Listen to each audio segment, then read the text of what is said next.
What up and welcome. So I want to tell you guys about what I did after my mom passed away. The things that I immediately did after receiving the news. So it was about August 2015. That morning, I was going to work that morning. So I have a federal job. And I don't know if I'll still have that job by this video. But I had a federal job. And it was just, I didn't get up and go to the gym. I was just chilling in bed. I was like, you ever get that one moment when you're like, you know you're asleep, but you're like in between being awake and sleep? That's what I was. So as I'm laying there trying to get all the little minutes I can before it's time for me to get up and go to work, I just felt off. I felt off. I started to keep waking up. I felt real off. Something didn't feel right. And it was just real quiet. Everything was real quiet. Everything was really still. And then I noticed my phone kept buzzing, going off. I don't keep my phone on loud when I go to sleep because I get way too many emails. I signed up for way too much ish. But my phone kept going off. It kept ding, ding, ding, ding. So I'm like, okay. So then I look at it. It was my mom's next door neighbor. And she's texting me, older lady, she's texting me saying that, oh, my mom never called her back last night, or she went over there to check on her and the front door was wide open. The front door was wide open, and I'm just like, oh my God. And at this point, I'm living in Greenville, North Carolina, which is about a 7.5, 8, 9 hour drive. So I'm laying there, I'm reading these messages, I'm like, what? And I'm like, can you go check on her? And then immediately I call my cousin Michelle. I call her Matchel, but I called my cousin Matchel, and I'm just like, I need you to go to the house and go check on my mom or whatever. So she's like, okay. She really don't ask no questions. She gets it done. So she goes over there. Then I'm back talking to my mom's neighbor, Miss Joanne. Thank you so much, Miss Joanne, for everything. She's like, the door's wide open. I'm calling for her. She's not answering. I'm calling 911. Okay, bet. So I'm thinking I'm still like in this trance, and I'm like, I really don't understand what's going on, and I'm like freaking out. So then I'm like, well, maybe because my mom had congestive heart failure. So I'm like, well, maybe she called 911 and left the door open so they can get to her. This is what I'm thinking, So then the paramedics get there. My family gets there because now everybody's getting word that I called my cousin to go check on my mother. The paramedics get there. I'm on the phone. I think I'm on the phone with Matchel. I'm not sure. But I know I'm on the phone with somebody. And then they do say, they brought your mom out. There's a white sheet over her. I completely went blank. I couldn't hear anything. I couldn't see anything. I don't know how long that lasted, but all I know is that I was off the phone, and as soon as I got off the phone, I started screaming. I started screaming at the top of my lungs. I was hollering. I was screaming. I don't know how long I did that for, but I just know that happened because I remember how sore my throat was after I was screaming. And then in my mind, something said, what are you crying for? On everything I love, something said, what are you crying for? Stop crying. And I'm just like, no, but my mom was my best friend. Well, she still is my best friend, even, in the after. And I'm, what? And then I stopped and I sat there. My mind was still really blown. It was gone. But then I had called my homegirl, which was, I can't remember if she was my boss at the time, but I know for a fact that she worked in the same building that I worked at. And I called her, and I was just like, Brandy, Thank you, Brandy. Shout out to Brandy. Brandy, they just called and told me that my mom passed away. I was like, she's gone. She got over there so fast. I don't even remember opening the door to let her in. And I'm like, I grabbed a suitcase. I had called my godmother, Robin. Shout out to Robin. I love you. I grabbed a suitcase and I was just throwing anything in there. It was August 5th, because it had to be a 6th. It was a Thursday, because I had talked to her Wednesday, and I know that I didn't talk to her before I went to bed because I was dog tired. I was working this market selling my goods or whatever. And so I called my godmother after Brandy left. She helped me get some things together. Called my godmother, and I told her what happened. She's in a tizzy, and I'm just like, so, and I was like, well, I'm packing my suitcase now. I'm about to drive up there. She said, you ain't driving no damn where. You can't drive up here. You can't, And in my mind, I'm thinking, I get on the road. Now, I'll be there by 4 o'clock p.m. And she was like, no. She's like, no, you're not driving up there. We're going to get you a flight. So her mother, shout out to Grandma Schaefer, her mother purchased me a flight to get home.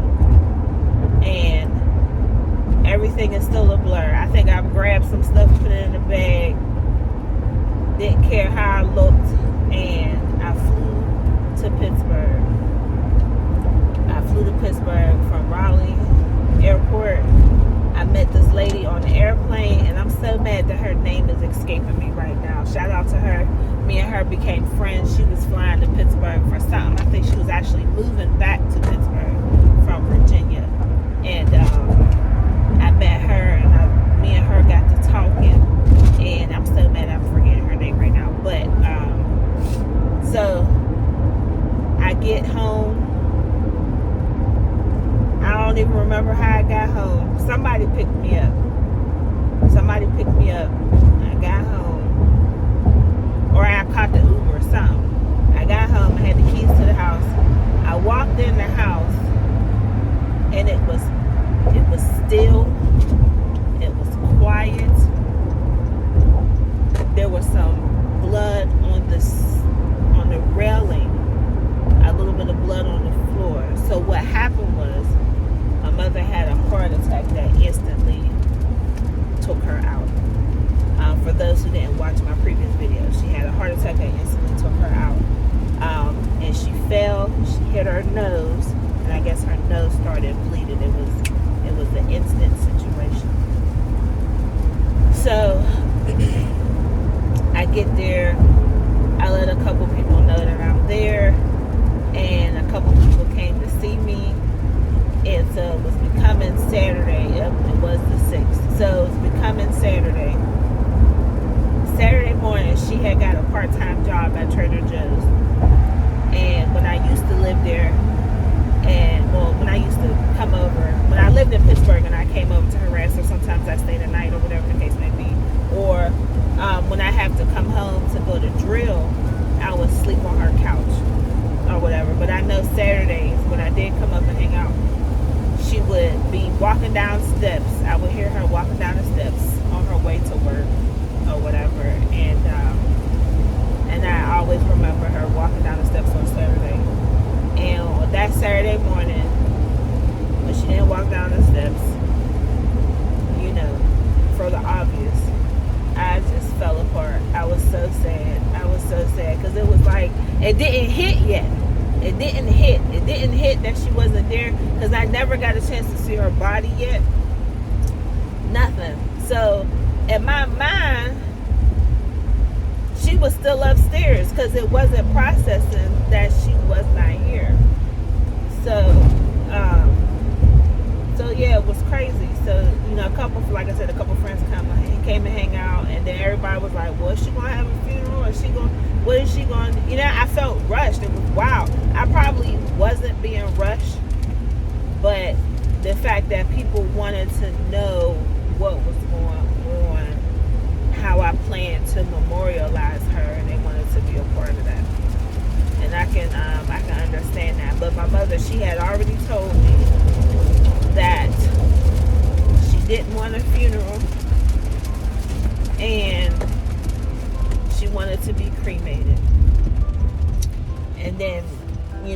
being a Christian that I am, I'm wondering, should she be cremated? And I did cremate her. So I was like, what about, I'm thinking about all these things.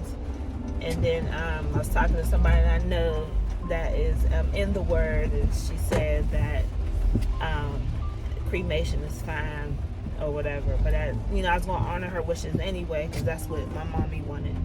And so I was like, okay. So, and then it's like, as soon as your family member passes away or your spouse passes away, people are calling your phone. People are calling your phone. I have received a lot of phone calls from different funeral homes. I have received phone calls from research centers. And I'll tell y'all about that later.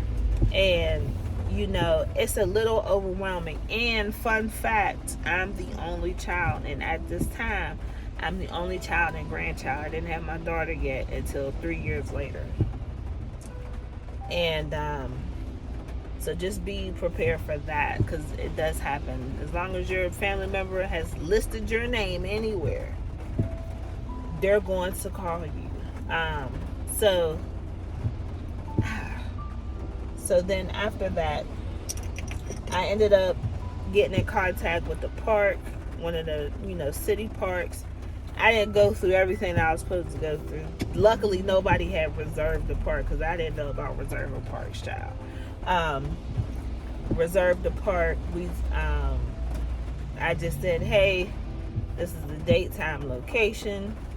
I put it out there on social media, and people showed up, and it was weird. People was giving me money and everything like that, which helped. It did help when it came to me moving stuff and getting stuff moved around, but it just felt so weird. So then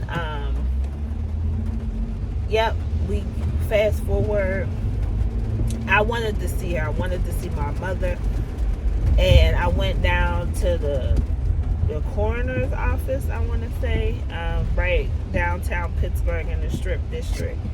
And I was like, well, can I see her? They was like, well, we really don't show the body unless they need identified or whatever. So if she was somewhere in a random spot and they found her and she didn't have ID on her, then I would have been able to see whatever the case may be. But since she was already identified, she was at home and everything was there, then they said we don't need you can't see her. But I was like, can you give me something? And luckily I wasn't alone when I did this. My homegirl Bedell, I served with her. She came from Jersey. This is why you need real people in your life. She came from Jersey to be there for me. She really did. And she was there, and I was like, can you show me something? And I could tell that they really didn't want to show me anything, I guess, for my own mental stability, mental sanity or whatever. And they ended up showing me the picture of her in the body bag, and I lost it. It was really, I was not relieved, but I got to see her one more time, even though it was a picture.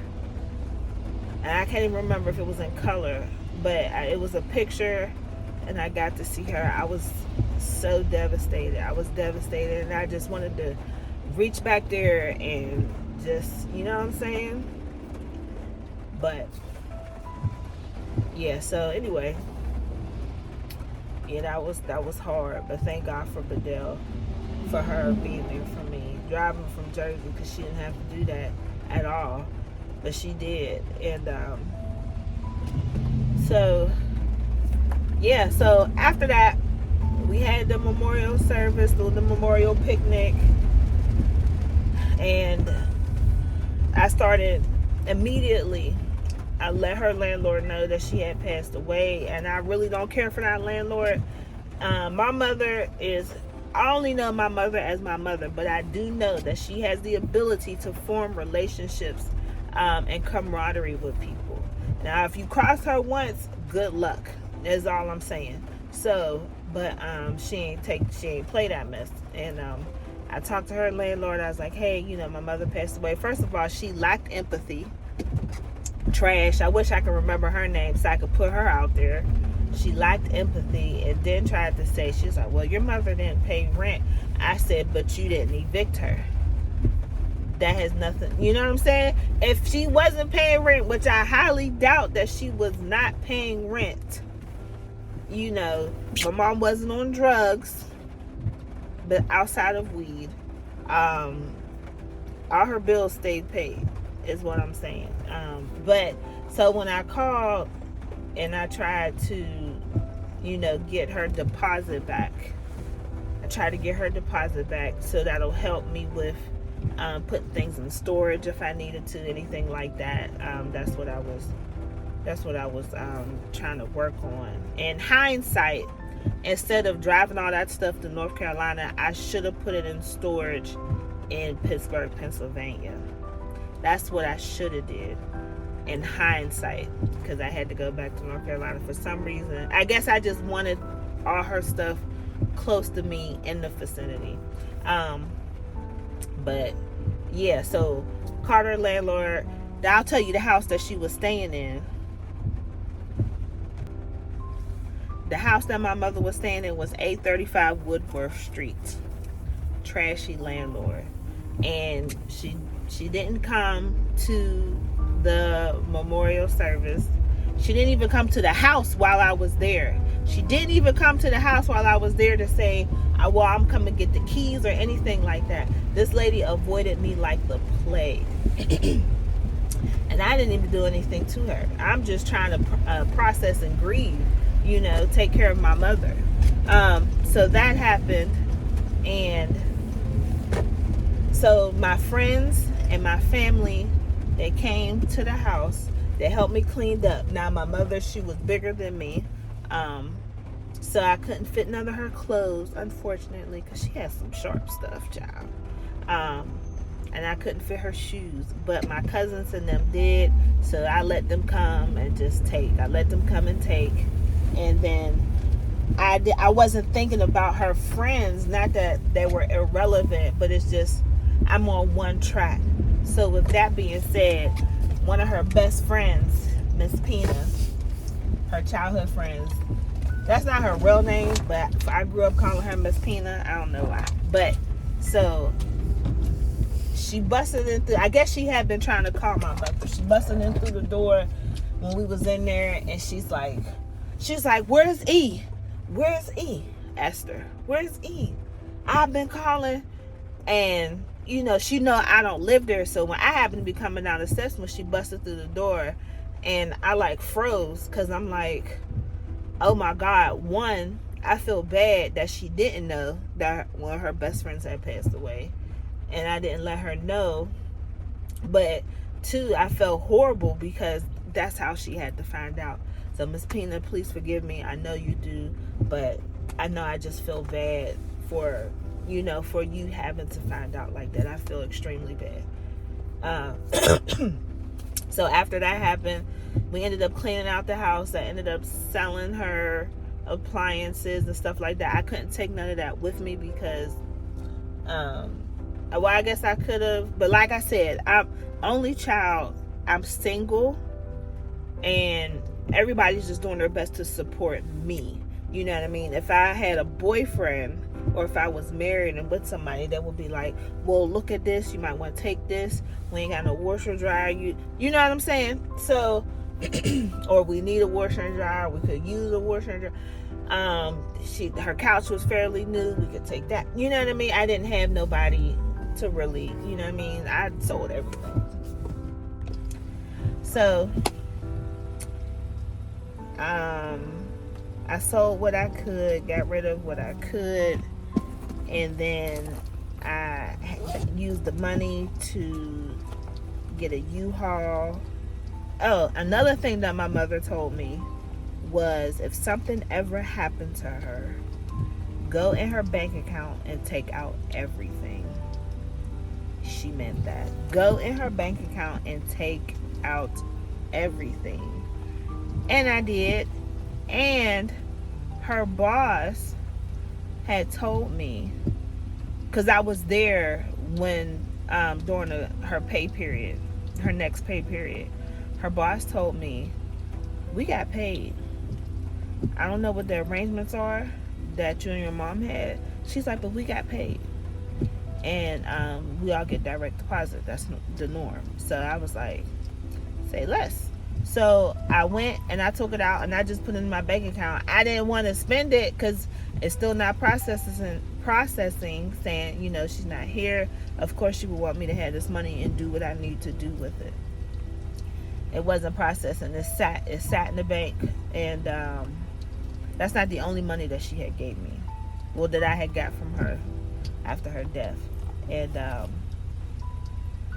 so, but I did buy one thing, which was bras. It was just something that I really needed, and I felt bad after making that purchase. So I bought bras or whatever because I really needed them at the time. And yeah, that was it. And then it was the matter of, I knew she was going to catch the Greyhound to come see me for her birthday. Her birthday was on the 13th. So I went down to the Greyhound station to see if I could cancel that trip and get her money back. And they did. They let me cancel that trip and I got her money back for that. My mother loved City Trends. She always had something in layaway. I went up there to City Trends and she became good associates with the lady that worked there. I apologize for forgetting your name at this point, but shout out to you because you were always very nice. And I actually met this lady when she worked at Cosmoprof when I was going to beauty school at Empire. The Cosmoprof is right across the street. She worked there, and she's always been very nice to me. So, but anyway, I went up to City Trends. I was like, my mom frequently shop here. I just want to see if she has anything on layaway. And she did. She had stuff on layaway, child. But her clothes will always be so cute, man. But she had stuff on layaway. And, I was like, unfortunately she passed away. And they were just blown away. They were so sad. Because, like I said, my mom was extremely friendly. And she was that girl. And, I closed it down. They gave me the refund for it. I just let it sit in the bank. And then, I do want to rewind. At the memorial cookout, Brandy, I can't remember her name. Brandy, the one girl, and Haynes. These are females that I had served with in the Army. And they drove up there. Y'all, to be with me for the cookout. And we took a picture. If I can find it, I'm going to post it. We took a picture. And they supported me, and I really appreciate that. And I feel so bad for not remembering this girl's name. I could see her face clear as day, but I can't remember her name. Anyway, shout out to them so much. I'll always appreciate that because they didn't have to do that at all. So then I started getting her documents together. So the creepy thing about when I got back to my mom's house, and after, flying in and everything, the house was spotless. Clean. She had folded laundry at the top of the steps. And I was looking for her insurance documents. I knew for a fact that she had insurance because she told me all the time. And I actually didn't have to dig for it. It was everything, all her documents were in a neat pile right on top of, I think, her bed or somewhere close. No, it was in her office on a shelf. It was right there because she used to work from home. It was right there on a shelf. Everything was together. Everything, even old insurance documents. Everything was right there. And I'm just like, oh my God. I'm like, did she know? You know what I mean? My mom had been she passed away from, cardiac arrest, but hypertension and stuff like that. And she had congestive heart failure. But she would always tell me that the doctor said that I'm getting better. I'm good. And, but growing up, my mother lived the life that she wanted to live.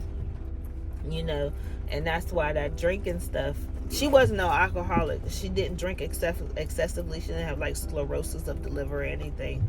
Her cause of death was hypertension and obesity, but she lived the life that she wanted to live. She ate the things that she wanted to eat.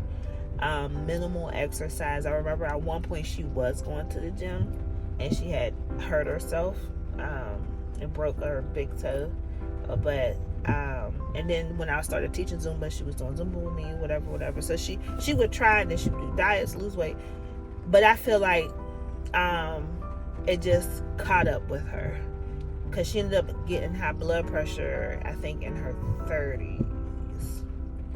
High blood pressure in her 30s, and thankfully that is not the road that I am on. Even though I contribute that to living a totally different lifestyle, because I did join the military, and I told my grandmother passed away of kidney failure. She always used to tell me drink a lot of water. She was a registered nurse, so she told me, you need to take care of yourself. Okay, so immediately I found her documents, went through it, found out where I needed to send her stuff to, and then those insurance companies, they will ask you for her medical records. Depending on which insurance company it is, well, all of them, I feel like they're going to ask you for her medical records. They're going to ask you for proof of death, everything like that. My mother didn't, it was like an estate. It wasn't like a document that said, I'll be governing her estate or anything. So that's something to think about. But I was able to get everything together, done and processed before I went back to North Carolina. So I was back in Pittsburgh for about a week and a half or whatever, and totally forgot about my job, child. But of course they didn't hold it against me, and forgot about my time card, everything. Wasn't even focused or worried about that, just trying to get the insurance and stuff done. I ended up having a private viewing. I hope my mom wouldn't be too mad about that. I had a private viewing for family only and her best friend. She had like 4 or 5 of them. And that's how that happened. And yeah, that's how that happened. So after everything was all said and done, the house was packed up, her car, I drove it to my aunt's house and put it in the parking lot until I figured out what I was going to do with it. In hindsight, I should have paid it off. It ended up going to auction. I let them know that she had passed away, and it ended up going to auction. They said, if it went over the bidding price, that they would pay me the difference, or I can pay and keep her car, which is something that I should have did. But like I said, hindsight is 2020. Everything is what it was what it was at that point. So then I drove everything back to North Carolina. And my old boyfriend Dallas, he helped me put the stuff in storage, and he brought me a puppy. But we weren't dating at the time. My mom had passed away. We had actually broke up before that, and it was a bad breakup. But we ended up getting some middle ground, and we ended up staying cool. That's not the father of my daughter, but we ended up staying cool after that. But I will tell you what I did do after all the dust settled and everything like that. I called him and I cussed him smooth out about my mother dying. And the only reason why I did that was because he was the reason why I moved to North Carolina. I moved to North Carolina to be with him, and we ended up breaking up over some chick, over some chick, his ex-girlfriend. Ended bad. I was trying to take her to court and everything for harassment. She harassing me. He brought me down here. You harassing me? That's backwards. But chicks is weird. So anyway, so, and that's what happened. So like a month after that, I know that I'm telling myself I'll be okay. I'll deal with this on my own. When I say deal with this on my own, I'm talking about mentally and spiritually. I always recommend, and people say that you're stronger than what you think you are, but when it comes to certain things, you may not be that strong, and getting help is not a bad thing. Please get help. I beg, please get help. So anyway, so yeah, but I know after a month after I had got back home, settled in and everything, I didn't go outside for like a month. And it's still August going into September. If you know anything about the South, it's warmer a little bit longer than it does up north. And I didn't go outside. I wouldn't do anything. But then I was looking back and thinking about my mom, and I'm just like, this is not how she wanted me to live. This is not how she wanted me to live. My mother was a very lively and vibrant woman, and I know that being cooped up in this house is not something that she would have wanted for me. So I tried going back outside, and the first place that I went to was this fair called the Watermelon Festival, because I love watermelon. Yes, me encanta sandia. Love watermelon. And so that was the start of my journey. So that's what happened, and that's what I did immediately after my mother passed. So if you guys have been in this situation, what are the things that you have learned immediately after your loved one passes away? Things that you wish you would have did different. I wish I would have had the storage in Pittsburgh. I wish I didn't sell her stuff. I wish I would have kept her appliances. I wish I would have kept her appliances, her bed frame, and her couch and stuff, like maybe her dining room table. I'm not big on dining room furniture. I don't know why I'm like that, but I wish I would have kept all that in storage in Pittsburgh. I wish I never would have had to drive all that stuff back down. Yeah, and but so that's it on that, and I will see you guys in the next video. I hope you guys stay blessed and keep your head up. If you're grieving, give your mother a hug, and if she's still here, tell her that you love her, and give her one from me too. And I'll see y'all in the next video.